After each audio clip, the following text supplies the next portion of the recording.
Vateveri vepasocial media vari kuseka Greatman nekuda kwenyaya yekukumbira kuvhurirwa Facebook monetization kuti atenge stand mushure mekunge comic elder vapiwa chipo chikuru chemari yekutenga imba kubva kuna Wicknell. Mhuri yeZimbabwe ndinokuchingamidzai zvakare panonzi pano. Ndapota musakanganwawo kusubscribe, kufollowa nekulikeawo video rino zvakare nekurishare. Izvi zvinobatsira kuti risvike kure kune hama neshamwari dzenyu dzisati dzariona.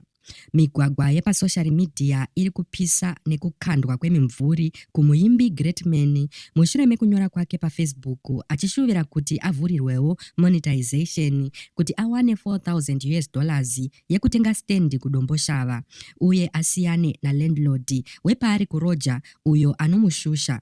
Izvi zvinotevera mushure mekunge comic elder ableswa ne$150,000 kubva kuna Wicknell Chivayo yekuti atenge imba kwa anoda.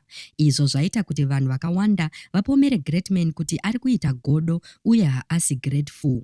Zita rake chairo Tongai Gwaze uyo ane makore 32 okuberekwa akaberekwa musi wa24 Chikumi 1993 aine muscular dystrophy zvichimusiya achifamba newheelchair kubvira pakuberekwa.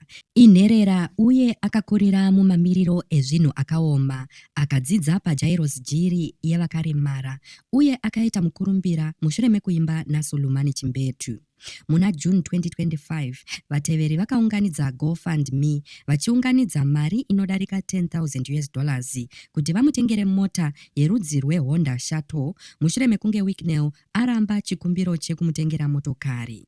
Asi vatsoropodzi vari kumutsoropodza panhau yekusagutsikana nekusatenda kwake vachiti disability is not inability. Asiyane neunhu hwekuti akaona anenge abudirira akutodawo kupinda ipapo sezvaakamboita pamotokari kuna Wicknell. Mhuri yeZimbabwe munoionawo sei iyi yaGreatman? Tingati zvaaita zvekukumbirawo anoraramawo nekupema, angadiko Greatman? Zvakaipa here? Ngatisanganei mucomment section muchipawo pfungwa dzenyu nemaonero enyu panhau iyi.